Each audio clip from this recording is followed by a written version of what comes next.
আজকে আমাদের যুবক সমাজ পাগল, বুঝে না, বুদ্ধি কম, সারাদিন ক্রিকেটার জুয়ার পিছনে সময় দেয়। তাকিয়ে দেখো হে যুবক, আমেরিকা ইসরায়েলের দিকে। আমেরিকা ইসরায়েল চীনের কোনো ক্রিকেট টিম নাই। তারা তোমাদের মতো পাগল নয়। তারা পড়াশোনা করে, অস্ত্র বানিয়ে, আবিষ্কার করে অপেক্ষায় আছে। তোমাকে খেলায় মত্ত রেখেছে, তোমাকে জুয়ায় মত্ত রেখেছে। একদিন তোমাকে কচু কাটা করে কাটবে, অপেক্ষায় আছে যুবক। তোমার বুদ্ধি কম, তুমি বুঝতে পারো না। যাও তুমি পদ্মা সেতুতে গিয়ে দেখো, যারা আজ পদ্মায় ইঞ্জিনিয়ার, ম্যানেজার, ডিজাইনার, সবাই চায়না, কোরিয়া থেকে ভাড়া করে আনা।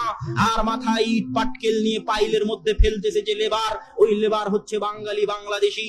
এত অধপতন কেন? এইভাবে যদি মদ, গাঞ্জা, ফেন্সিডিল আর অবৈধ সম্পর্ক নিয়ে ব্যস্ত থাকো যুবক, তাহলে চিরদিন লেবারিগিরি করেই খেতে হবে। অতএব এখনই সজাগ হতে হবে, আত্মমর্যাদাশীল হতে হবে, নিজেকে দাম দেওয়া শিখতে হবে। দাম দেওয়া কাকে বলে?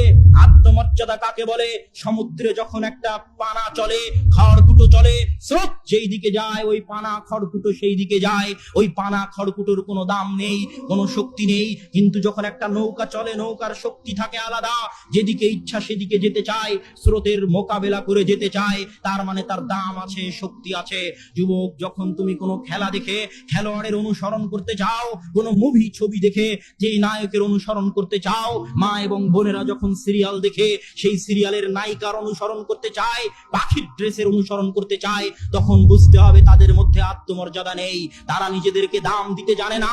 যদি আত্মমর্যাদা থাকতো যুবক, তাহলে ভাবতে, আমি কেন এই খেলোয়াড়, এই নায়কের অনুসরণ করব? আমি তো এমন কাজ করব যেন একদিন এই খেলোয়াড়, এই নায়ক আমার রাসূল মুহাম্মদ সাল্লাল্লাহু আলাইহি ওয়াসাল্লামের অনুসরণ করে।